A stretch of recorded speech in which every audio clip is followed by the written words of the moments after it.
Sa unang pagkakataon ay manonood si Khalid ng concert ni Eunice. Matagal nang hinahangaan ng binata ang galing sa pagkanta ng dalaga. Bukod doon ay kakaiba rin ang ganda ni Eunice kaya naman mas lalong nahuhumaling si Khalid sa kanya. Hindi lubos sa kalain ng binata na ganito kasikat ang dalaga. Halos mapuno ang venue ng mga tao. At halos hindi na rin magkaintindihan ng mga ito habang naghihintay. Mabuti na lamang at sa VIP nakapwesto si Khalid. Malapit sa entablado, nang sa gayon, mapagmasdan niya si Eunice. Unang linya pa lamang ng kanta, naagaw na ni Eunice ang atensyon ng lahat. Kasabay noon ay ang pagbukas ng mga ilaw na tanging nakatutok sa dalaga. Mabilis na nagwala ang mga manonood, nagsigawan at nagtatatalon dahil sa wakas nakita na nila ang dalaga. "Pre, yung crush mo!" Malakas na sigaw ni Dale para asarin si Khalid. Hindi naman yun pinansin ng binata. Nanatiling nakatutok ang atensyon ni Khalid sa dalaga na patuloy kumakanta. Hindi magawang alisin ng binata ang tingin kay Eunice.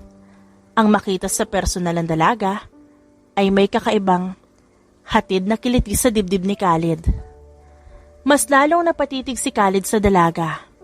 Kakaiba ang dating para sa binata ng mga lirikong inaawit ni Eunice. Ang dalaga ang unang nagpatibok ng puso niya. Sa dami ng nakilala ni Khalid, ay tanging kay Eunice lamang siya nakaramdam ng kakaiba. Nagpatuloy sa pag-awit si Eunice. Iba't ibang kanta rin ang inawit ng dalaga na ikinatuwa naman ng lahat ng manonood. Tumagal ng halos 2 oras ang concert ni Eunice at nang matapos ay mas lalong naging malakas ang palakpakan at sigawan ng mga manonood. "Iset mo ang date naming dalawa." Seryosong wika ni Khalid dahilan para mapamaang si Dale. "Pre, paano ko naman gagawin yun?" Naguguluhang tanong ng lalaki. "Mag-isip ka. Kung kinakailangan mong magbayad ng kahit magkano gawin mo, wala akong pakialam. Basta kailangan ko makadate si Eunice bago matapos ang buwan na to." Napasapu na lamang ng noo si Dale. Hindi makapaniwala ang lalaki sa sinabi ng kaibigan. Ngunit hindi rin siya nagreklamo. Alam ni Dale na kapag sinabi ng binata, dapat makuha niya. Nagsimula nang magsialisan sa venue ang mga manonood. Ganon na rin ang ginawa ni Khalid at ni Dale. Nang makasakay sa kotse, ay aligaga na si Dale habang nakatutok ang atensyon sa kanyang cellphone. "Baka gusto mo munang magmaneho." Sarkastikong wika ni Khalid. "Oo nga, ito na." Tarantang sambit ni Dale. Natatawang napailing naman ang binata dahil sa inaasa ng kaibigan. 1 oras din ang itinagal ng biyahe. Nang makarating sa bahay, ay nagpaalam lang saglit si Khalid sa kaibigan bago pumasok sa loob. "Magandang gabi, sir." Masayang salubong ng isang matandang babae sa binata. "Magandang gabi, Nanay Fel." Nakangiting sagot naman ni Khalid at saglit na nagmano sa matanda. "Dumating na yung order mong album ng magandang singer." Wika pa ng matanda sa kanya. "Ganun po ba? Sige po, ako nang bahala doon." Hinayaan na ng matanda na makapagpahinga ang binata sa kanyang kwarto. Unang nilapitan ni Khalid ay ang box na nasa kanyang kama. Nang buksan ng binata ang kahon, hindi niya napigilan ng mapangiti. Isa na namang album ni Eunice ang nadagdag sa kanyang koleksyon. Bago matulog ay naisipan pa ni Khalid na maligo muna. Nang matapos ay agad na nahiga sa kama ang binata at hindi maiwasan ni Khalid na maisip ang naging concert ni Eunice kanina.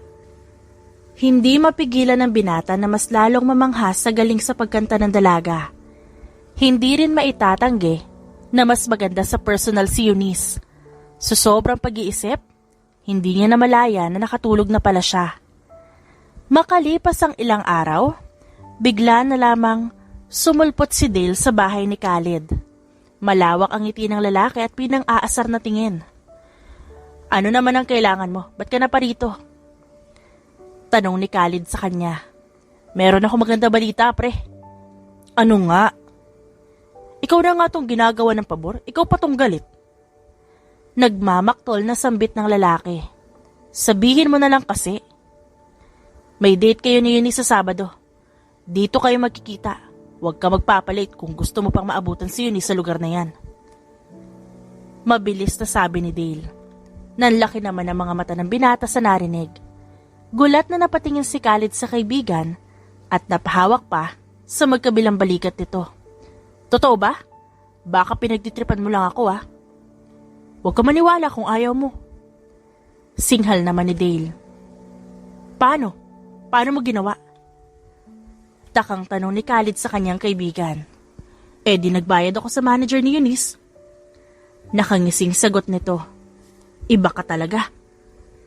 Masayang sambit ni Khalid. Hindi naman mawala ang ngiti sa labi ng binata. Kahit sa kumpanya ay kapansin-pansin ang saya na nararamdaman ni Khalid. Excited na rin si Khalid na makita at makadate si Eunice. Mabilis na lumipas ang mga araw at Sabado na. 6:00 pa lamang nasa restaurant na si Khalid kahit ang usapan ay 8:00 pa. Hindi na makapaghintay ang binata na makaharap ang dalaga sa unang pagkakataon. Hi, ikaw ba si Khalid? Napatulala na lamang ang binata dahil sa dalaga na nakatayo sa harapan niya. Napaubo naman si Khalid nang mabalik sa ulirat at agad na tumayo. Oo, ako nga. Sambit ng binata. Ako si Eunice. Kinagagala kita makilala. Nakangiting wika ng dalaga sa kanya. Nakipagkamay ang dalaga kay Khalid bago naupo. Hindi maiwasan ng binata na mapatitig sa kaharap. Kinagagalak din kita makilala. Bahagyang natawa si Eunice. Grabe ka ah. Gumastos ka pa ng malaki para lang sa ganito? Hindi makapaniwalang saad ng dalaga. Ayos lang. Ang mahalaga kaharap kita ngayon. Mabuti na lang at napapayag mo ang manager ko. Natatawang sambit ni Eunice. Handa naman akong gawing lahat para makadate ka eh. Bakit? Nagtatakang tanong ng dalaga. Matagal mo na kasi akong tagahanga. Ang totoo niyan, matagal na rin ako may gusto sa'yo. Diretsahang pag-amin ni Khalid. Namula naman agad ang mukha ni Eunice at napaiwas ng tingin. Aminado ang dalaga na may kakaibang dating ang kaharap niya. Hindi rin maitatanggi na gwapo si Khalid at matipuno ang katawan. Kahit sinong babae, madaling mahumaling kay Khalid. Kahit unang beses pa lamang itong makikita. Maraming salamat. Nahihiyang wika ni Eunice. Napakamot naman sa batok si Khalid. Sana ay okay lang sa'yo. Nag-aalalang tanong ng binata. Naku, wala namang problema. Nang dumating ang order, ay nagsimula ng kumain sina Eunice at Khalid. Nagkwentuhan din ang dalawa tungkol sa mga karanasan ng dalaga, pati na rin kung paano nagsimula bilang mga awit si Eunice. Nang matapos, ay nakangiting lumabas ng restaurant ang dalawa. Mabuti na lang at walang masyadong tao kundi pagkakaguluhan si Eunice dito. Maraming salamat Khalid ah. Nag-enjoy ako. Wika ng dalaga. Maraming salamat din. Sana pumayag ulit ang manager mo. Huwag kang mag-alala. Ako ang bahala sa kanya. Ani Eunice. Mas lalong napangiti ang binata. Pwede ko ba makuha ang number mo? Nahihiyang tanong ni Khalid. Oo naman. Kukunin ko na rin ang number mo. Saglit na nagpalitan ng numero ang dalawa bago tuluyan ang nagpaalam sa isa't isa. Hinatid lang ni Khalid ang dalaga sa kotse nito na nasa parking lot bago pinuntahan ang nakaparadang kotse niya. Hanggang sa makauwi, ay hindi nawala ang ngiti sa labi ni Khalid. Hindi rin maipaliwanag ng binata ang sayang nararamdaman niya. Hindi maiwasan ni Khalid na alalahanin na naging date nila ni Eunice kanina. Maging ang mukha ng dalaga, hindi na rin naalis sa isip ni Khalid hanggang sa makatulog siya. Mabilis na lumipas sa mga araw. Hindi pa ulit lumalabas si Eunice kasama si Khalid dahil busy ang dalaga. Naging abala rin naman ang binata sa kumpanya para tapusin ang ilang mga gawain. Ano nga pre? Kamusta naging date nyo? Pangungulit ni Dale sa kaibigan. Okay naman, masaya. Hindi napigilan ni Khalid ang mapangiti nang maalala ang mga pangyayari ng gabing yon. Grabe, Malala na talaga ang tama mo. Pang-aasar pa ni Dale. Inggit ka lang dahil puro kalokohan ang nararanasan mo. Singhal naman ni Khalid. Napasimangot naman ang lalaki dahil doon. Mas lalo namang natawa ang binata dahil sa inasta ng kaibigan. Mabuti pa bumalik ka na sa trabaho mo. Utos ni Khalid. Mangungulit pa sana si Dale, ngunit sumunod na lamang ito sa utos ng kaibigan. Itinuon naman ng binata ang atensyon sa ginagawa para matapos agad. Nagulat naman si Khalid nang biglang magring ang cellphone niya.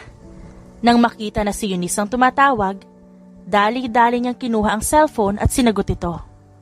Hello? Hindi mapakaling sambit ni Khalid. Hi Khalid? Wika ni Eunice sa kabilang linya. Napatawag ka? May kailangan ka? Busy ka ba ngayon? Hindi naman, bakit? Tara, labas tayo. Medyo maluwag yung schedule ko eh. Masayang yaya ni Eunice sa kanya. O sige ba, hindi ko tatanggihan yan. Saglit pa na nag-usap ang dalawa. Bago na pagdesisyon ng patayin na ang tawag. Mas lalo namang binilisan ni Khalid ang kanyang ginagawa. Ilang oras ang lumipas at natapos na sa ginagawa ang binata. Mabilis na nilinis ni Khalid ang kanyang mesa at inayos ang kanyang mga gamit. Dumiretso muna sa bahay ang binata para saglit na makapagpahinga. Nang mag-alas 6 na, nag-ayos na rin si Khalid ng kanyang sarili. Nanay Fel, huwag niyo na po akong hintayin mamaya. Mauna na po kayo matulog. Wika ng binata habang naglalakad palabas ng bahay. Sige sir, mukhang may lakad ka na naman ah. Pang-uusisa pa ng matanda. Ah, opo. Nakangiting sagot naman ni Khalid. Bahagyang kumaway pa si Nanay Fel hanggang sa tuluyan ng makalabas ng bahay ang binata. Dumiretso si Khalid sa nakaparada niyang kotse. At nang makasakay, ay agad na ring nagmaneho ang binata. Habang nasa biyahe, ay nakatanggap ng tawag si Khalid mula kay Eunice. Napangiti naman ang binata at agad sinagot yon. Khalid, nandito na ako sa restaurant. Masayang sambit ng dalaga. Sige, saglit lang, papunta na ako. Sige lang, you don't have to rush. Nandito lang naman ako eh. Hindi naman ako nagmamadali. Nang mamatay ang tawag, mas binilisan naman ng binata ang pagmamaneho. Ilang minuto lang din at nakarating na si Khalid sa restaurant kung saan sila makikita ni Eunice. Malayo pa lang, natanaw na ni Khalid ang pwesto ng dalaga na napapalibutan ng 3 lalaki. Nangunot ang noon ng binata nang mapansin na ginugulo ng mga ito si Eunice, kaya naman nagmadali sa paglalakad si Khalid. Mga pre, may problema ba tayo dito? Seryosong tanong ng binata. Huwag ka nga makialam dito. Hindi mo ba nakikita ang kausap namin ng sikat na singer na si Eunice? Iritableng sagot ng isang lalaki. Kausap? Kinukulit niyo yung tao. Ano ba pakialam mo? Galit na saad ng isa pang lalaki. Umalis na lang kayo kung ayaw niyo masaktan. Pagbabanta niya sa mga ito. Ang yabang mo ah. Akmang susuntukin ng isang lalaki si Khalid nang biglang umiwas ang binata. Khalid! Nag-aalalang sigaw ni Eunice. Kilala mo ba ang lalaking to, Eunice? Hindi naman sumagot ang dalaga at naramdaman na lamang niya na hinawakan ni Khalid ang braso niya at hinila siya. Napatayo na lang ang dalaga at napasunod sa binata nang bigla itong tumakbo. Hoy! Saan mo dadalhin si Eunice? Kinakausap pa namin siya. Agad na humabol ang mga lalaki kina Khalid. Mas lalo lang hinigpitan ng binata ang pagkakahawak kay Eunice at mas binilisan ang pagtakbo. Khalid, napapagod na ako.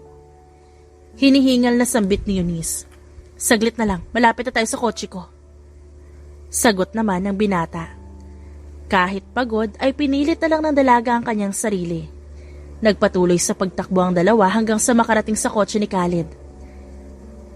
Akala niyo ba matatakasan niyo kami? Nakangising tanong ng isang lalaki. Napailing na lang si Khalid at nilingon na nagsalita. Bakit di niyo na lang kami hinayaan? At ba't namin gagawin yon? Ngayon lang namin makakaharap sa personal si Miss Eunice. Tapos gusto mo pabayaan na lang namin? Ayaw nga kayo kausapin ni Eunice eh. Huwag nyo nang ipilit. Singhal ni Khaled. Huwag ka na kasing makialam. Bumaling ang binata kay Eunice at bahagyang ngumiti. Pumasok ka na sa kotse ko. Ha? Paano ka? Nagtatakang sambit ng dalaga. Huwag mo akong alalahanin. Papaalisin ko lang mga to. Para wala na sagabal sa atin. Kahit nagdadalawang isip, sumunod na lamang ang dalaga at sumakay sa kotse. Muli namang nilingon ni Khaled ang mga lalaki na masama ang tingin sa kanya. Ano pre, upakan na ba natin to? Kung ako sa inyo, aalis na lang ako. Kalmadong saad pa ni Khaled. Huwag mo kaming utusan. Hindi na nagdalawang isip na sumugod ang mga lalaki. Inaasahan na yun ni Khaled kaya naman napailing na lamang siya habang pilit na umiiwas sa mga suntok ng mga sumugod sa kanya. Unti-unti nang nauubusan ng pasensya si Khaled at gusto na lamang niya makaalis sa lugar na yon. Kaya naman, walang pag-aalinlangang pinagsususuntok ng binata ang mga lalaki. Sa bilis ng mga kilos ni Khaled, hindi na magawang makaiwas pa ng mga kalaban. Tanging pagdaing na lang ang nagawa ng mga lalaki matapos bumulagtas sa lupa. Sa susunod na makita ko ang mukha nyo, na umaaligid kay Eunice, hindi lang yan ang aabutin nyo. Pagbabanta pa niya bago naglakad palapit sa kanyang kotse at sumakay. Ayos ka lang ba? Nag-aalalang tanong ni Eunice. Ayos lang. Pasensya ka na. Wika ni Khaled. Ha? Para saan? Nagtatakang tanong ng dalaga. Kasi nakita mo pa yon. Ano ka ba? Ayos lang. Ang totoo niyan, pinahanga mo nga ako sa ginawa mo eh. Nakangiting sambit ni Eunice. Napangiti naman ang binata dahil sa narinig. Sa ibang lugar na lang tayo kumain? Tanong ni Khaled. Mabuti pa nga. Agad namang pinaandar ng binata ang kotse at nagmaneho paalis. Lumipat na lamang sila ng restaurant na kakainan. At nang matapos, ay inihatid na ni Khaled si Eunice sa bahay niya. Nang makarating si Khaled sa bahay, dumiretso na rin siya sa kanyang kwarto para makahiga at makapagpahinga. Hindi mawala sa isip ng binata ang mukha ni Eunice. Parang habang tumatagal, mas lalo siyang nahuhulog sa dalaga. Ilang linggo pang nakakalipas, kumalat na sa balita ang madalas na paglabas ni Eunice kasama si Khaled. Hindi naman yun itinanggi ng dalaga at pinaalam pa niya sa lahat na manliligaw niya si Khaled. Bakit naman ginawa mo yun? Gulat na tanong ng binata. Bakit? Ayaw mo ba? Malungkot na sambit ni Eunice. Hindi naman sa ganon. Baka magkaroon lang na epekto sa karir mo. Ano naman ang magiging epekto nun? Tsaka, wala rin naman akong pakaalam kung ano sabihin ng iba. Kasi gusto rin naman kita. Nanlaki ang mga mata ni Eunice dahil sa kanyang nasabi. Hindi niya rin in-expect na masasabi niya yun sa binata. Ano? Ulitin mo nga yung sinabi mo? Gulat na bulalas ng binata. Umiling lang ang dalaga sa kanya. Wala akong sinabi, wala ka narinig. Hindi, narinig ko yung sinabi mo. Sa pagkakataong ito ay napangisina ang binata. Bakit kailangan ko pang ulitin? Gusto ko lang ulit marinig. Nahihiyang napaiwas ng tingin si Eunice. Ramdam ng dalaga ang pag-iinit ng kanyang muka at sigurado rin siyang namumula na ito. Ang sabi ko, gusto rin naman kita, kaya ayos lang yun na sinabi ko yun sa TV. Naging malawak ang pagngiti ni Khaled. Hindi pa rin makapaniwala ang binata sa narinig, ngunit alam niya sa sarili niya na masaya siya. May kung anong kiliti ang dulot ng mga sinabi ni Eunice sa kanyang dibdib. Dali-daling napatayo si Khaled at agad niyakap si Eunice. Halos magkarambola ang pintig ng puso ng dalaga nang maramdaman niyang nagdikit ang katawan nilang dalawa. Salamat. Para saan? Takang tanong ng dalaga. Kasi gusto mo rin ako. Hindi ko mapigilan eh. Natatawang saad ni Eunice. Mabilis na nagdaan ng mga linggo at hindi nagtagal, sinagot na rin ang tuluyan ni Eunice si Khalid. Hindi naman nagdalawang isip ang dalaga na ipaalam sa lahat ng kanyang mga tagahanga ang tungkol sa relasyon nila. Karamihan ay natuwa, ngunit ang ilan ay hindi. Ano namang iningiti-ngiti mo dyan? Natatawang tanong ni Eunice. Wala naman, masaya lang ako. Masaya lang ako ngayon kasi girlfriend na kita. Dati nakikinig lang ako sa mga kanta mo. Nanonood ng mga videos mo sa internet. Iisang beses nga lang ako nakapanood ng concert mo eh. Pero gumastos ka naman ng malaki para makadate ako. Natatawang sabi ng dalaga at marahang hinaplos ang pisngi ng binata. Kung di ko naman ginawa yun, baka wala tayo ngayon dito. Muling naglakad palapit si Eunice sa binata at niyakap ito. Hindi naman napigilan ni Khalid ang mapangiti. May pangamba sa isip ni Eunice na baka mahirapan silang dalawa dahil sa kanilang mga schedules. Hindi ka ba mahihirapan dyan? Busy lagi ang schedule ko. Di sasama ako sa'yo lagi. Paano naman ang kumpanya mo? Nandun naman si Dale, siya nang bahala. Gusto mo bang pumunta sa event ko? Kahit sa isang event lang. Syempre naman. Kailan ba? Bukas. Nakangiting tumango si Khalid bago muling niyakap ang dalaga. Kinabukasan ay maagang nagising si Eunice. Dumiretso ang dalaga sa kusina para maghanda ng almusal para kay Khalid. Paminsan-minsan ay sa kondo ni Eunice natutulog ang binata. Minsan naman si Eunice ang natutulog sa bahay ng binata. Nakasanayan na lang ng dalaga na ipagluto ng almusal ang nobyo. Hindi naman naiwasan ni Eunice na mapakanta habang naggagayat ng gulay.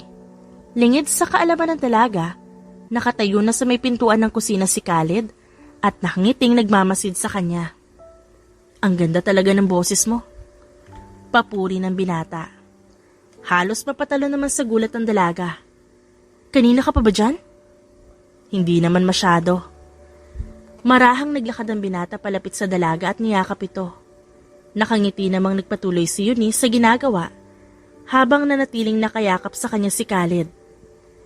Nang matapos makapagluto, ay agad na kumain si Eunice at Khalid.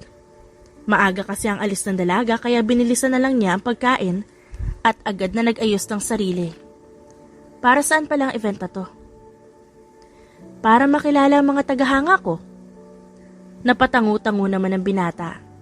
May mga ganyang event ka pala? Sana pala, noon pa ako nakapunta. Natawa naman ang dalaga dahil sa sinabi ng nobyo. Hindi naman mapigilan ni Eunice ang makaramdam ng kaba. Kahit naman ilang beses niya na itong ginagawa, naroon pa rin ang kanyang kaba.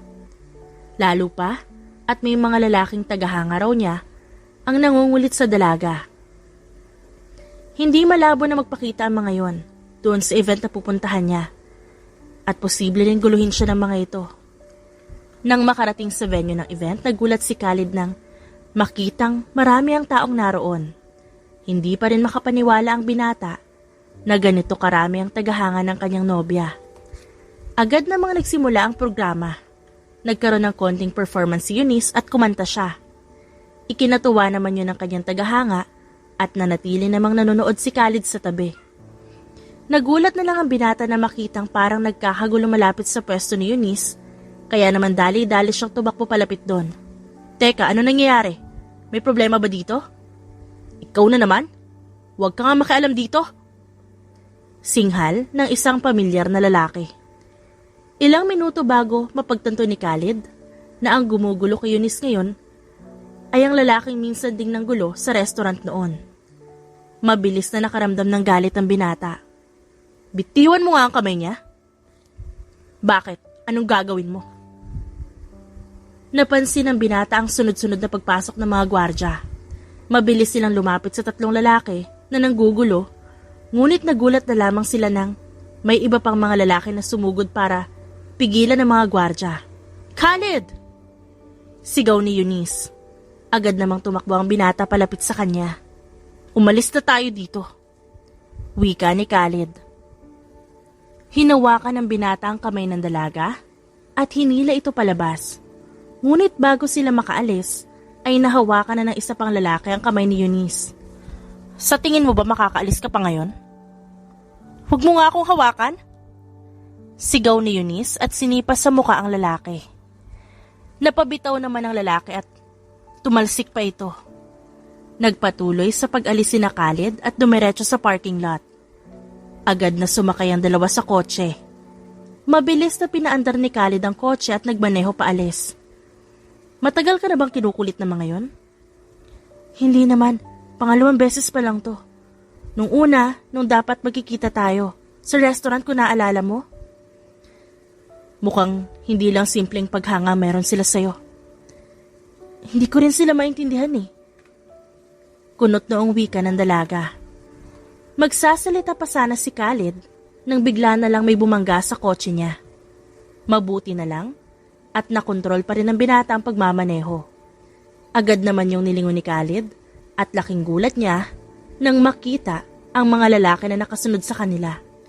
Kumapit ka na mabuti, Eunice. Sinusundan nila tayo. Ha? Gulat na napalingon ng dalaga at nagpalingalinga sa paligid. Ang dami nila, Khalid. Huwag ka mag-alala, akong bahala. Mas lalong binilisan ng binata ang pagmamaneho. Ilang beses pang binalak banggain ang mga humahabol ang kotse ni Khalid. Liliko na sana ang binata nang biglang may humarang na kotse sa gilid niya. Walang magawa ang binata kundi ihinto ang sasakyan. Naging pagkakataon naman yun para sa mga humahabol sa kanila na palibutan ang kotse ni Khalid. Huwag kang bababa. Utos ng binata. Eunice, sumama ka na lang sa amin para hindi na tayo lalo magkagulo. Marahang bumaba ng kotse si Khalid. Mabilis na inilibot ng binata ang paningin sa paligid upang makita kung ilan na nakapalibot sa kanila. Matinding inis ang pilit na pinipigilan niya ng mga oras na yon. Hanggat maaari ayaw ng binata ng gulo. Lalo pa at kasama niya si Eunice. Ngunit mukhang wala na siyang ibang magagawa dahil sa makukulit na kaharap. Sa tingin mo ba, papayag ako makuha niyo siya? Seryosong saad ni Khalid. Hindi naman namin hinihingi ang permiso mo. Teka, ikaw ba yung boyfriend ni Eunice? Ano naman kung ako nga? Hindi ko talaga gusto yung mga pagsagot mo. Napangisi na lang ang binata nang makitang maglakad ang mga lalaki palapit sa kanya. Hindi na rin nakatiis si Khalid at kusa na siyang sumugod sa mga ito. Nagulat naman ang iba sa ginawa ng binata. Ang ilan ay agad na tinamaan ng suntok dahil sa gulat. Ang iba naman nagawang sumuntok at sumipa. Ngunit naiilagan yun ni Khalid. At may ibubuga ka rin naman pala. Kayo lang naman ang wala eh. Mayabang na sagot ni Khalid sa mga ito. Mas lalo lamang nainis sa mga lalaki at muling sinugod ang binata. Katulad ng kanina, umiiwas ng si Khalid at kapag may pagkakataon, doon siya susuntok at sisipa. Naging mabilis din ang pagkilos ng binata, dahilan para mabahala ang mga kalaban. Hindi na masundan ng mga lalaki ang bawat kilos ni Khalid, dahilan para hindi na sila makaiwas sa tuwing aatake ang binata. Hindi naman mapakali si Eunice sa loob ng kotse habang pinapanood ang nangyayaring kaguluhan sa labas. Mabilis ang tibok ng puso ng dalaga dahil sa kaba na baka may mangyaring masama kay Khalid. Hindi mapapatawad ni Eunice ang kanyang sarili kapag napahamak ang binata ng dahil sa kanya. Nataranta naman si Eunice na makita ang ilang lalaki na pumunta sa kotse at pagbalik ay may dala ng baril. Dali-daling bumaba ng kotse si Eunice. Khalid, may mga baril! Napatingin ang binata sa gawin ni Eunice bago tumingin sa mga lalaking may hawak ng baril. Mabilis na tumakbo ang binata palapit sa dalaga at hinila ang kamay nito para magtago sa likod ng kotse. Sunod-sunod na pinapaputukan ng mga lalaki ang kotse ng binata. Nanatili namang nakayuko si Eunice dahil takot na takot ito habang si Khalid naman ay busy sa kanyang cellphone. Hello Dale, kailangan ko ng tulong. Isisend ko sa iyo ang address kung nasan kami. Papuntahin mo sila agad. Dagdag na sabi pa ni Khalid. Khalid, anong ginagawa mo? Sino ba yung kausap mo? Naguguluhang tanong ni Eunice. Si Dale. Humihingi ako ng tulong. Huwag kang bibitaw sa kamay ko kapag sinabi kong takbo, tumakbo ka. Kahit kinakabahan, napatango na lamang si Eunice. Bahagyang sumilip si Khalid sa gilid ng kotse para makita ang ginagawa ng mga lalaki. Takbo! Wala nang nagawa si Eunice nang hilahin ang binata ang kamay niya. Mabilis na nagpapaputok ng baril ang mga lalaki nang makitang tumakbo silang dalawa. Khalid, baka tamaan tayo! Konti na lang. Bulong ng binata. Mas lalong napahigpit ang hawak ng dalaga sa kamay ni Khalid nang magpatuloy ang pagbaril sa kanila. Mabuti na lamang at kung saan-saan tumatama ang bala. Kahit natakot si Eunice, nagpatuloy pa rin siya sa pagtakbo. Nang makarating sa isang abandonadong gusali, ay agad na hinilan ng binata si Eunice papasok doon. Nagtataka namang napatingin ng dalaga kay Khalid. Bakit dito? Hindi ba dapat tumatakbo tayo palayo? Hindi na kailangan, parating na si Dale. Anong ibig sabihin nun? Dito ko pinapapunta si Dale kasama ang tauhan namin. Hindi rin tayo makakatakas sa kanila dahil may mga baril sila. Baka lalo lang tayo papahamak. Nagpatuloy sa paglalakad sina Khalid at Eunice para maghanap ng matataguan. Hindi rin nagtagal, nakarinig ang dalawa ng mga taong paparating. Sumenyas naman si Khalid sa dalaga na wag gumawa ng kahit anong ingay. Eunice, lumabas na kayo ng nobyo mo para matapos na to. Sigaw ng isang lalaki. Ilang beses nagpaputok ang mga kalalakihan at kung saan-saan lang yun itinutok at tumama ang baril. Nang makontento, doon pa lamang tumigil ang mga ito. Huwag mo nang hintayin lumala pa to, dahil hinding-hindi ka namin titigilan. Bago pa makakilos si Khalid, sunod-sunod na putok ng baril ulit ang kanilang narinig. Sa pagkakataong ito, may mga lalaking dumadaing na rin. Nandito na sila. Tumawag ka ng pulis, Eunice. Agad naman yung sinunod ng dalaga. Nakita ni Khalid ang marahang paglalakad ni Dale papalapit sa pwesto nila. Oh, buti buhay ka pa. Natatawang biro ni Dale. Minamaliit mo na naman ako. Naiiling na sagot ni Khalid at ngumisi dito. Iniabot ni Dale ang isang baril sa binata. Agad na bumalik si Dale sa pwesto kanina at nakipagbarilan sa mga kalaban. Naglakad si Khalid palapit kay Eunice na bakas ang pagtataka sa muka. Para saan ang baril? Gulat na tanong ng dalaga na naguguluhan. Para makalaban? Tara na, kailangan na kitang maialis sa lugar na to. Nagsimulang maglakad si Khalid at nanatili namang nakasunod sa kanya si Eunice. May ilang lalaki pa ang nagbalak na sumugod sa kanila. Ngunit mabilis lang silang binaril ni Khalid. Pre, umalis na tayo dito. Madaming backup yung boyfriend ni Eunice. Kinakabahang sabi ng isang lalaki. Narinig yun ni Khalid kaya naman napangisi ang binata. Nasaan ang tapang nyo? Huwag kang mayabang. Sigaw ng isang lalaki. Napansin ni Eunice ang ilang lalaki na palapit sa kanila. Nang akbang babarilin ng mga lalaki si Khalid, ay agad na tinulak ng dalaga ang binata. Mabilis na gumulong si Eunice para maabot ang baril na malapit sa kanya at pinaputukan ng mga lalaking sumusugod papunta sa kanila. Gulat namang napatitig si Khalid sa dalaga. Hindi makapaniwala ang binata na magagawa yun ni Eunice. Nang mapansin ng dalaga ang pagtitig ni Khalid, ngumisi lamang siya at bahagyang lumapit sa binata. Bakit? Akala mo ba kayo lang marunong gumamit ng baril? Natatawang tanong ng dalaga sa kanya. Nabigla lang ako. Magsasalita pa sana si Eunice nang biglang may bumaril sa pwesto nila. Agad namang nakatago ang dalaga pati na rin si Khalid. Nang sumilip si Eunice, agad niyang inasinta ang dalawang lalaking papalapit at walang pag-aalinlangang binaril ang mga ito. Eunice, tara na. Tumango naman ang dalaga at sumunod. Lumipat ng pwesto sina Eunice para mas makalapit sa mga tauhan ni Khalid. Nahirapan sila dahil may ilang mga lalaki ang nakakita sa kanilang ginagawa at agad silang pinapaputukan. O, saan kayo pupunta? Biglang sumulpot ang isang lalaki at agad sinipa si Khalid. Bago pa makalapit ang lalaki sa binata, sumugod na si Eunice. Hinampas ng dalaga ang braso ng lalaki gamit ang hawak na baril. Pagkatapos nun, tinulungan ni Eunice na makabangon si Khalid. Ayos ka lang ba? Nag-aalalang tanong ng dalaga. Oo, ayos lang.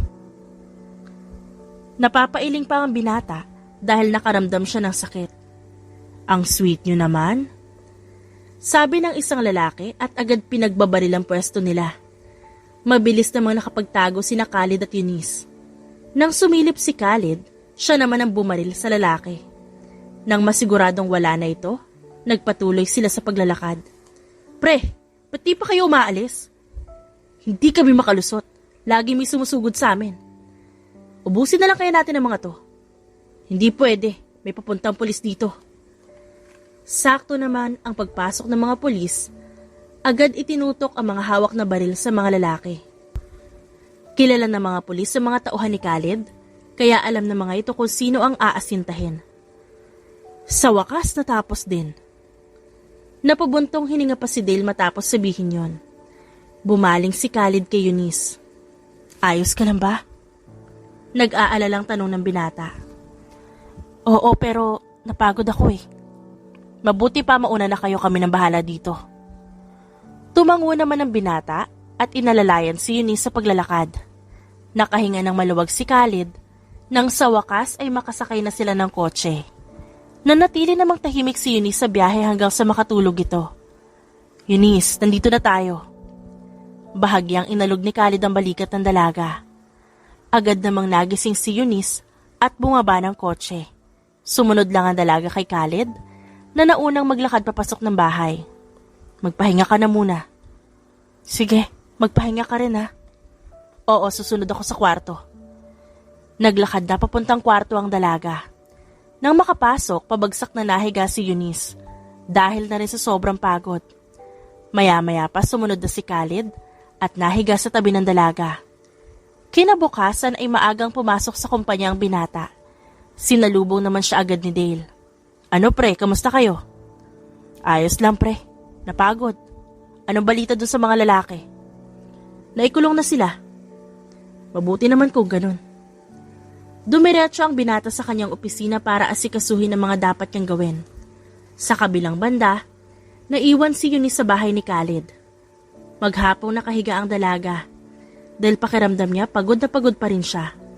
Hindi makapaniwala si Eunice sa nangyari kagabi. Ang buong akala niya ay magiging maayos ang pag-alis niya sa organisasyon na yon. Kaya nagtataka si Eunice kung bakit siya hinahabol ng 3 lalaking yon. At may kasama pa itong mga tauhan. Makalipas ang ilang buwan, nagpakasal silang dalawa.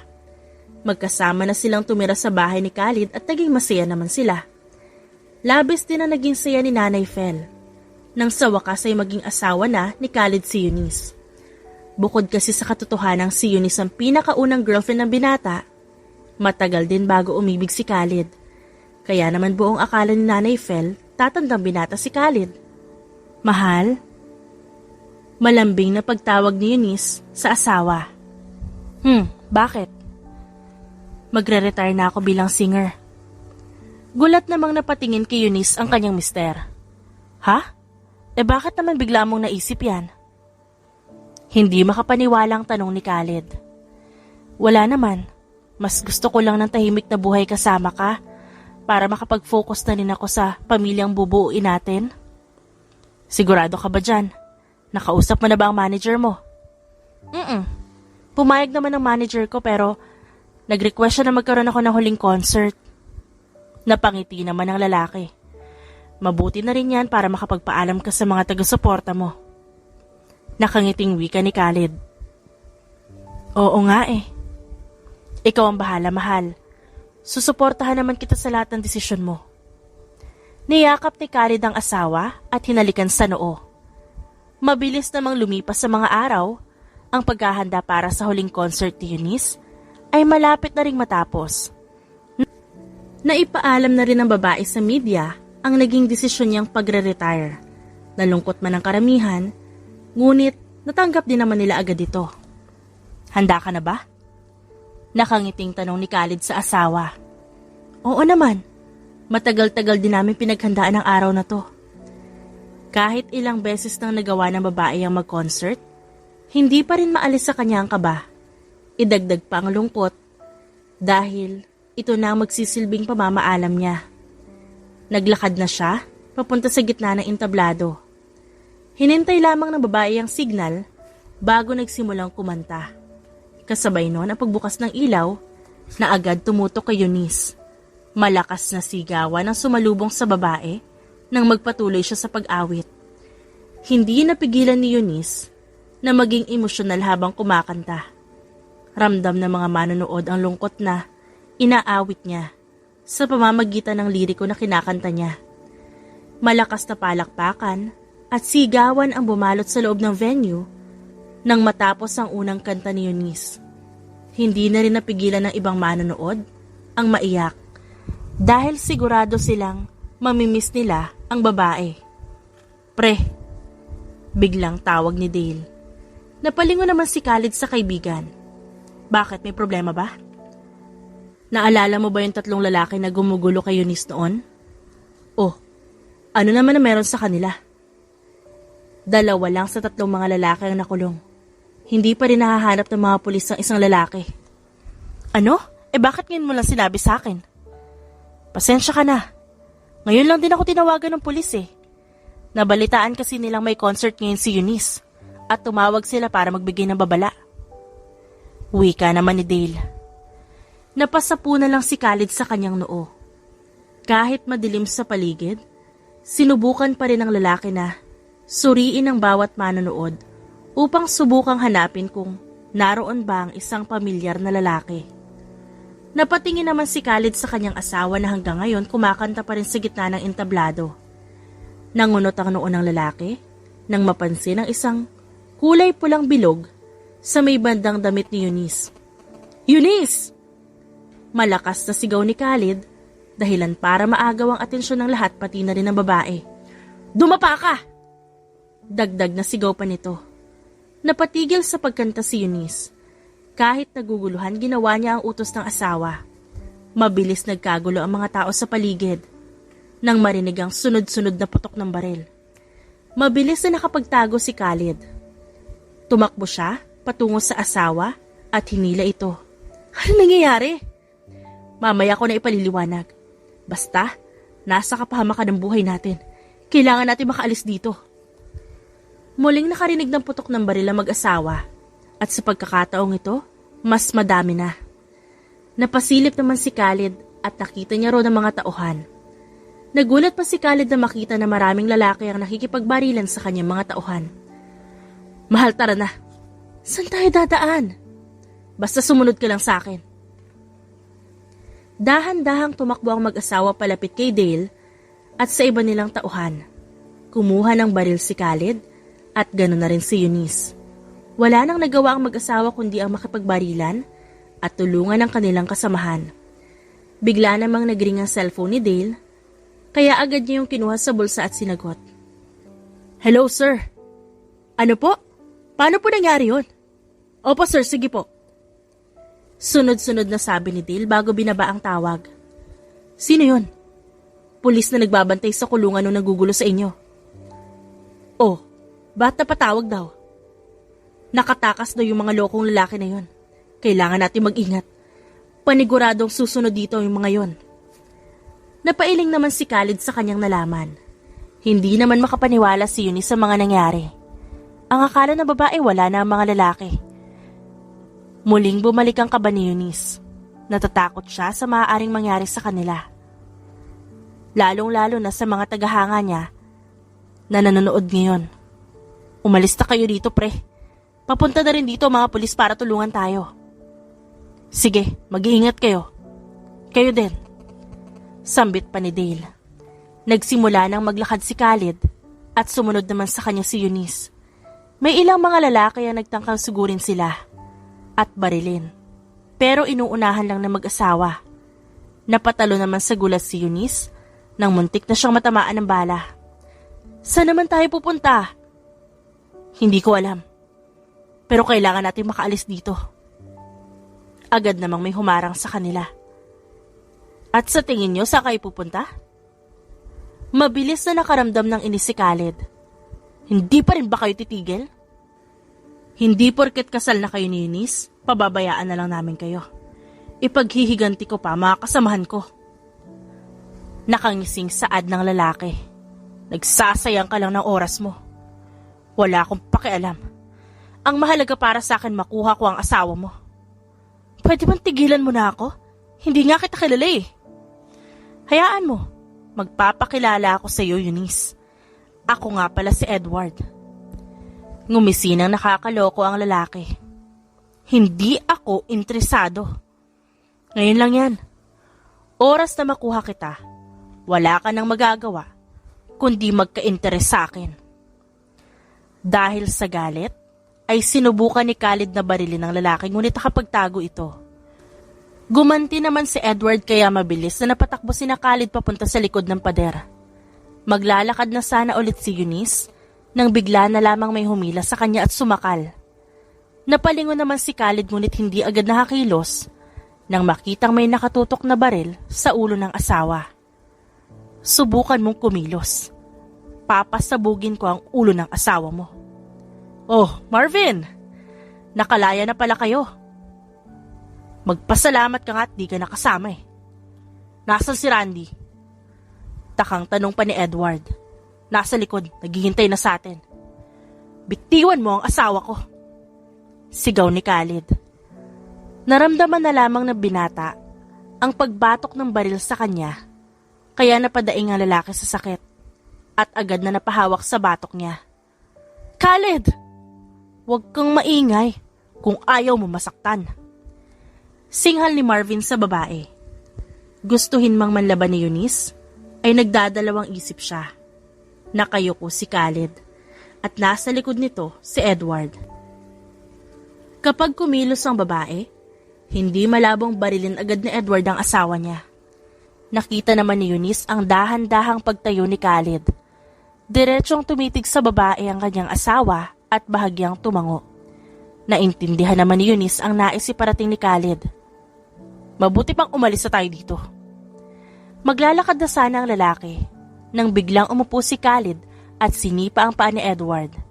Naging hudyat yun para kay Eunice. Tumalon sa ere ang babae at parasahang sinipa sa dibdib si Marvin. Tumilapo ng lalaki dahil sa lakas nun. Matibay ka talagang babae ka? Tatayo na sana si Marvin nang biglang tapakan ni Eunice ang dibdib niya. Hanggat maaari, ayaw ko sanang humantong sa ganito. Pero inuubos niyo ang pasensya ko. Sunod-sunod na sinipa ng babae ang mukha ni Marvin. Tanging pagdaing ang nagawa ng lalaki. Dahil hindi niya magawang makaiwas o makasalag man lang. Napansin naman ni Khalid na muling bumangon si Edward at itinutok nito ang baril kay Eunice. Mabilis na tumakbo si Khalid palapit sa babae at sapilitang inagaw ang baril na hawak. Nagmatigas pa ang lalaki ngunit hindi nagtagal, naagaw din ni Khalid ang baril. Walang pag-aalinlangang, inihampas ni Khalid ang baril sa mukha ni Edward. Bakit ang tagal niyo naman dalawa? Mabilis na napatingin sina Khalid at Eunice na nagsalita. Nanlaki naman ang mata ni Randy nang makita ang kasamahan na nakabulagta na. Mabilis na tumakbo ang lalaki na agad namang sinundan ng mag-asawa. Sasakay na sana ng kotse si Randy nang biglang barilin ni Khalid ang pinto nito. Dahilan? Para mapaatras ang lalaki. Mabilis namang lumapit si Eunice para sipain si Randy. Dahil sa gulat, hindi na nakaiwas ang lalaki at tumalsik sa kotse na nakaparada. Hindi ka pa rin talaga nagbabago. Anong ibig mong sabihin? Magkakilala ba kayo? Wala akong alam sa sinasabi mo. Galit na sigaw ni Eunice. Huwag mo sabihin sa akin na hindi mo pa sinasabi sa asawa mo. Itinutok ni Eunice ang baril sa lalaki, ngunit wala na itong bala. Mas lalo namang naging malawak ang ngisi ni Randy. Eunice, ano ba sinasabi ng lalaking to? Ang asawa mo na isang kilalang singer ay isang mamamatay tao. Si Marvin ang sumagot habang nahihirapang naglalakad palapit kay Randy. Napatulala na lang sa gulat si Khalid. Napayuko naman si Eunice habang pilit pinipigilan ng galit. Bakit naman kasi tinago mo pa, Eunice? Natatawang ani Edward. Galit na napatingin ng babae sa tatlong lalaki. Hindi naman kasi kailangan yun. Dahil matagal na akong umalis sa inyo. Paano ba yan? Napag-utusan kami sundan ka. Alam mo namang hindi ka basta-basta makakaalis kay boss. Sabay-sabay na sumugod ang tatlong lalaki. Hindi pa rin nakakabawi si Khalid dahil sa gulat, kaya naman hindi siya nakaiwas nang sipain siya ni Edward. Sa inis ni Eunice, dali-dali niyang sinalubong ang tatlong lalaki. Mabilis na pinagsusuntok ng babae sina Marvin at Randy na hindi na iwasan ang lahat ng atake niya. Tanging pagdaing ang nagawa ng dalawa dahil sa sakit at lakas ng suntok. Subukan mo pang kumilos, masasaktan tong asawa mo.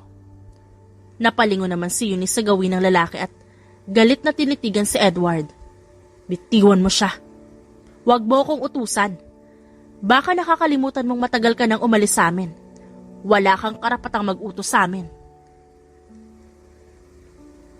Mas lalong nakaramdam ng galit si Eunice. Napatitig si Eunice sa asawa na ngayon ay nakatingin na rin sa kanya. Hindi maipaliwanag ang nararamdaman ng babae. Nangunot naman ang noon ni Eunice nang mapansin ang pagngiti ni Khalid. Nagulat pa ang babae nang makita kung paanong puwersahang alisin ni Khalid ang kamay ni Edward na nakasala sa kanya. Sa likod mo, Eunice! Napalingon naman ang babae nang makita si Marvin at Randy na papasugod sa kanya. Mabilis namang umilag si Eunice at tumalon pa sa ere para sipain si Randy sa batok. Wala ka pa rin kupas? Kayo lang naman to hindi gumagaling eh. Muling sumugod si Marvin sa pagkakataong ito. Sinadya ni Eunice na hulihin ang braso ng lalaki. Sa pilitang hinila ng babae ang braso ni Marvin at pabato itong hinagis papunta sa pader. Tanging pagdaing ang nagawa ni Marvin nang humampas ang katawan niya sa pader. Naging mabilis ang kilos ni Khalid at sinipa ang binti ni Edward dahilan para mapalahod ito.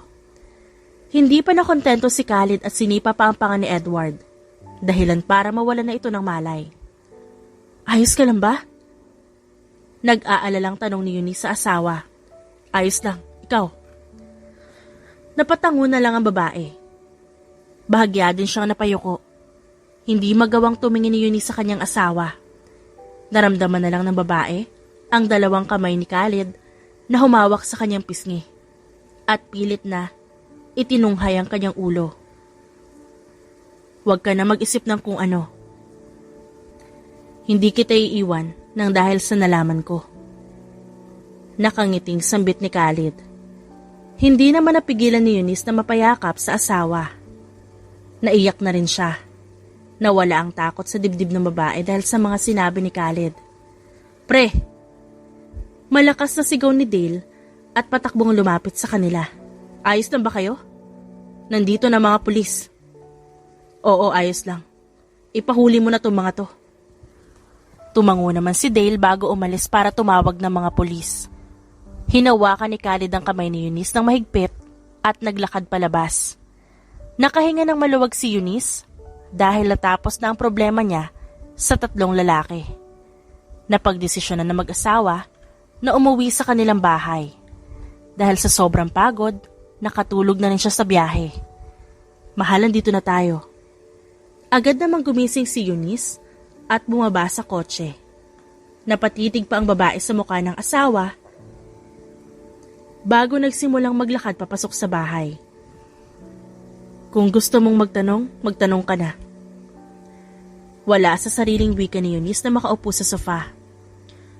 Kahit ano naman ang aminin mo, hindi nun mababago ang pagmamahal ko sa'yo. Kaya huwag ka matakot. Napangiti si Eunice. Wala na rin naman ako may tatago. Kaya kung may gusto ko pang malaman, magsabi ka lang. Anong ibig sabihin ng sinabi ni Marvin kanina? Kasali ako sa organisasyon nila noon. Kaya lang na maging kilalang singer ako, umalis na ako. Dahil ayaw ko masira ang career ko dahil doon.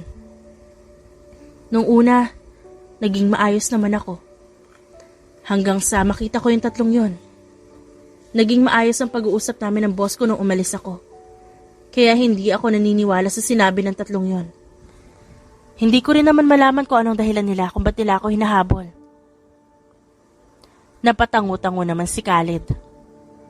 Totoo bang may napatay ka noon? Sandaling napaiwas ng tingin si Eunice. Oo, ilang beses na rin. Bakit? Dahil yun sa misyon ko. ang tapusin ng buhay ng mga target. Pero ba't kailangan patayin ng mga target? Naguguluhang tanong pa ng lalaki. Dahil masasamang tao sila. Sila yung tipo ng taong makapangyarihan sa lipunan. At dahil hindi sila kaya ng batas, sa organisasyon namin, inaatas ang pagkilos. Napatango naman si Khalid. Nauunawaan na ng lalaki ang dahilan kung bakit ginawa yun ng kanyang asawa noon. Yun ba ang dahilan kung ba't magaling ka sa pakikipaglaban? Ganun na nga. Huwag ka mag-alala dahil tinanong ko lang naman. Wala pa rin nagbago sa nararamdaman ko para sa'yo. Mahal na mahal pa rin kita. Hindi mapigilan ni Eunice ang mapaiyak. Mabilis na lumapit ang lalaki para yakapin siya. Mahal na mahal din kita. Luha ang sabi ni Eunice. Magpahinga na tayo. Napatango naman ang babae at sumunod na lang sa asawa papunta sa kwarto. Unang kanta pa lang ni Eunice ay napatutok na ang lahat ng manonood sa kanya. Wala pa ring pinagbago ang boses niya at mas lalo pa itong gumanda. Napatitig si Khalid sa asawa. Pakiramdam ng lalaki, inaawit yun ni Eunice para sa kanya. Huwag kang kiligin pre, ang pangit mo tignan. Ba't ka ba nandito? Singhal ni Khalid. Aba, asawa ng kaibigan ko ang sikat na si Eunice. Kaya dapat lang nandito ako sa huling concert niya. Baka nakakalimutan mo. Ako nagpakahirap para lang makadate mo yan. Dagdag pa na sambit ni Dale. Napaisip naman si Khalid dahil sa sinabi ng kaibigan. Mas lalo tuloy na pangiti ang lalaki dahil sa mga alaala noong unang beses silang mag-date. Nagpatuloy ang concert ni Eunice. Dahil nagkagulo na nakaraan, napagdesisyonan niyang magkaroon ulit ng bagong concert. Panatag na namang umaawit ang dalaga sa entablado dahil sa pagkakataong ito, sigurado na sila na hindi makakatakas ang tatlong lalaki na nanggugulo sa kanila. Maraming mga fans si Eunice ang nagbigay sa kanya ng mga salitang hindi niya malilimutan. Napangiti si Khalid matapos marinig ang sigawan ng manonood. Napagtanto ng lalaki na maswerte siya dahil ang pinagkakaguluhan ng mga taong ito ay asawa niya ngayon. Ano naman yung ngiting yan, parang tanga? Natatawang pangaasar ni Dale. Huwag ka nga nangingialam, palibhasa lagi kang bigo sa pag-ibig eh. Napasimangot naman si Dale dahil sa sinabi ni Khalid. Nagpatuloy ang concert at umabot yun ng halos 3 oras. Sinadya yun ng babae para makabawi sa kanyang mga tagahanga. Hindi naman napigilan ni Eunice ang maiyak matapos ang kanyang huling kanta. Bago umalis sa entablado, nag-iwan ng mga awit na isang mahabang mensahe para sa lahat. Napayakap naman si Eunice kay Khalid nang makaalis sa entablado ang babae. Hindi inaasahan ni Eunice na magiging ganito siya ka-emosyonal sa huling concert niya. Ano, ayos ka lang ba? Pwede naman kasing huwag ka nang mag-retire eh. Nalulungkot lang ako pero desidido na ako. Mas lalong humigpit ang pagkakayakap ni Khalid sa asawa. Maaari ka na bumalik kapag naisipan mo. Just in case you want it. Pwedeng pwede. Napatango naman si Eunice bilang tugon. Sa huling pagkakataon ay pinagmasdan ng babae ang maraming taong pumunta sa kanyang concert. Sila ang mga taong nanatiling nakasuporta kay Eunice mula umpisa hanggang ngayon at kulang ang salitang salamat para pasalamatan ng mga ito. Mabilis na lumipas sa mga buwan, naglaan ng oras sa mag-asawa upang makapagbakasyon at magkaroon ng oras para magkasama talaga silang dalawa. Mahal, ano namang nakain mo at naisipan mong magpunta dito? Nagtatakang tanong ni Eunice. Kasalukuyan silang naglalakad papunta sa hotel kung saan sila tutuloy sa loob ng 1 linggong pananatili nila dito sa Palawan. Wala naman, di pa kasi ako nakakapunta dito. Ang yaman-yaman mo, tapos Palawan lang hindi mo pa napupuntahan? Natatawang wika ni Eunice. Matagal ko na itong binabalak eh. Hindi lang natuloy dahil nagkaroon ng biglaang trabaho. Ayos lang yan. Ang mahalaga na tuloy ngayon. Nagpatuloy sa paglalakad ang mag-asawa. Nang makarating sa hotel, inayos muna nila ang kanilang mga gamit bago sinimulang gawin ang plano nila para sa bakasyong ito. Sa loob ng 1 linggong bakasyon, iba't ibang lugar sa Palawan ang pinuntahan ng mag-asawa. Kakaibang karanasan naman yun para kay Khalid dahil kasama niya si Eunice. Nang makabalik sa Maynila, isang sorpresa ang inihanda ni Eunice para sa kanyang asawa. Hinintay lamang ng babae na makauwi si Khalid galing sa trabaho. Mahal! Bungad ni Eunice nang makapasok ang asawa sa bahay. Bakit ang lawak ng ngiti mo? May gusto sana akong sabihin sa'yo. Ano ba yun? Kinakabahan naman ako. Marahang naglakad si Eunice palapit sa asawa. Hindi pa rin mawala ang ngiti sa labi ng babae, dahilan para mas lalong kabahan si Khalid. Iniabot ni Eunice ang isang pregnancy test kit sa asawa. Nangunot ang noon ni Khalid dahil doon, ngunit agading napalitan ng gulat nang mapagtanto ang nais si parating ni Eunice. Buntis ka? Tumangutango naman si Eunice habang nakangiti. Magiging magulang na tayo. Mabilis na napaiyak si Khalid. Magkakaanak na tayo? Oo, mahal. Kakaibang saya ang naramdaman ng mag-asawa ng mga oras na yon. Hindi naman sa nagmamadaling magkaanak si Khalid, ngunit isa yon sa mga pangarap ng lalaki. Makalipas ang ilang buwan, nagpa-check up na si Eunice. Doon nila nalamang kambal ang magiging anak nila. Mahal, bakit dalawa sila? Kinakabahan at gulat na tanong ng lalaki. Ano ka ba naman, mahal? Siyempre dahil kambal sila. Maging ang doktor na tumitingin kay Eunice, natawa sa naging reaksyon ni Khalid. Ibig sabihin dalawa ang magiging anak natin? Tama po, mister. Kambal po ang tawag dyan. Kambal? Magkakaroon tayo ng kambal? Kasasabi lang ng doktor, di ba? Natulala si Khalid at ilang minuto bago niya napagtanto na kambal nga ang magiging anak nila. Mabilis na nangilid ang luha ng lalaki at agad na napayakap sa asawa. Ano naman yung iniiyak mo? Masaya lang ako, wag kang panira ng moment. Mas lalong natawa si Eunice at ang doktor. Ilang minuto pang nanatili ang doktor bago nagpaalam na umalis. Dahil tapos na rin ang check-up ni Eunice, napagdesisyon na ng mag-asawa na umalis. Bago umuwi, naisipan ni Khalid na yayaing kumain ang asawa. Mabilis na. Agad naman silang nag-isip na ipapangalan sa dalawa. Sandali, nag-iisip pa nga ako. Saad ni Khalid. Damihan mo para marami tayong choices. Tumango naman si Khalid bilang tugon. Nang matapos kumain, agad ding umalis ang mag-asawa para makauwi. At dahil kambal ang magiging anak, kakailanganin niya maging mas maingat. Kaya todo naman ang alagas sa kanya ni Khalid, na hindi muna pumapasok sa kumpanya para mabantayan siya.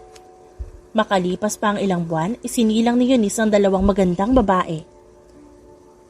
Walang paglagyan ng saya na mag-asawa ng sa wakas ay mahawakan nila ang kanilang mga anak. Oh, ano ipapangalan natin sa kanila? Kayla at Unica? Namamanghang sambit ni Khalid habang nakatitig sa dalawang anak. It's a nice name. Pinaghandaan mo talaga Sabi mo kasi Ilang araw pang nanatili sa ospital si Eunice para na rin makasiguradong hindi nagkaroon ng komplikasyon ang kanyang mga anak at para na rin masuri ang kambal. Nang masigurong maayos na ang mag-ina, doon pa lamang sila pinayagang makauwi. Sinalubong naman sila ni Nanay Fel na hindi mapalagay dahil sa labis na tuwa. Nanay, may mga apo na kayo. Natatawang sambit ni Khalid. Ikaw talagang bata ka? Pumasok muna kayo. Naunang maglakad si Nanay Fel at sumunod naman ang mag-asawa na bitbit ang kanilang mga anak. Ano ba ang pangalan ng mga batang ito? Kay gagandang bata naman. Kayla at Unica po. Sagot ni Eunice. Bagay na bagay sa kanilang pangalan. Mabuti naman at kay Eunice nagmana ang mga ito. Dagdag na biro ng matanda. Nanay naman. Parang batang singhal ni Khalid. O totoo naman ang sinasabi ko. Natatawang saad ni Nanay Fel. Hindi na napigilan ni Eunice ang matawa. Nang gabing yun, pinagtulungan ni na Eunice at Nanay Fel na asarin si Khalid. Nang mapagod, napagdesisyonan na rin nilang matulog para makapagpahinga. Mabilis namang lumipas ang araw, mas lalo pang naging masaya ang pamilya nila. Ipinaubaya na muna ni Khalid ang pagpapatakbo sa kumpanya sa kanyang matalik na kaibigan na si Dale. Nais kasi ng lalaki na makasama ang kanyang pamilya at masubaybayan ang kanyang mga anak sa paglaki. Dumadalas ang pagiti mo sa kawalan na. Biro ni Eunice, nang mapansing nakangiti na naman ang asawa habang nakatitig sa mga natutulog na anak. Hindi lang ako makapaniwala sa nakikita ko. Parang noon sa mga video lang kita nakikita. Tapos ngayon may sarili na tayong pamilya. Naglakad naman palapit sa asawa si Eunice at yumakap. Kaya nga nagpapasalamat ako kasi nakilala kita eh. Mas nagpapasalamat ako dahil ikaw ang naging asawa ko. Sambit ni Khalid at hinalikan sa noo ang asawa. Napangiti naman si Eunice nang hindi namamalayan. Mas lalong napahigpit ang yakap ng babae sa kanyang asawa. May problema ba? Wala naman. Gusto ko lang sabihin na mahal kita. Mahal na mahal din kita. Kayo ng mga anak natin. Masayang sagot ni Khalid bago hinalikan sa labi ang kanyang asawa. Walang araw na hindi nagpasalamat si Eunice dahil nakilala niya ang isang lalaking katulad ni Khalid. Sa kabila ng kanyang nakaraan, nagawang tanggapin ng lalaki ng buong buo ang pagkatao niya at napagtanto ng babae na walang makakapigil sa tao kung gusto nitong magbago. Basta ang pagbabago ay para sa ikabubuti at para mas maging mabuting tao ka, hindi lang para sa'yo, kundi sa iyong pamilya. Hindi rin kailangan matakot dahil merong taong dadating na handang tanggapin ang nakaraan mo. Isang tao na magmamahal sa'yo kung ano at sino ka. At nakita ni Eunice na si Khalid ang taong yon. The End. Thank you for listening to our Wonderful Stories Daily. Maraming salamat sa walang sawang pagsuporta sa aming main channel na Rendell Tagalog Love Stories. Kayo ang dahilan kung bakit patuloy kami sa pagbibigay ng mga kwentong kinagigiliwan ng nakararami. At kung nais nyo na iba pang kwento, magtungo lang sa isa pa naming channel na The Rendell Stories Audiobook. Don't forget to subscribe at sama-sama tayong ma-entertain, kiligin, at makisaya. Maraming salamat po.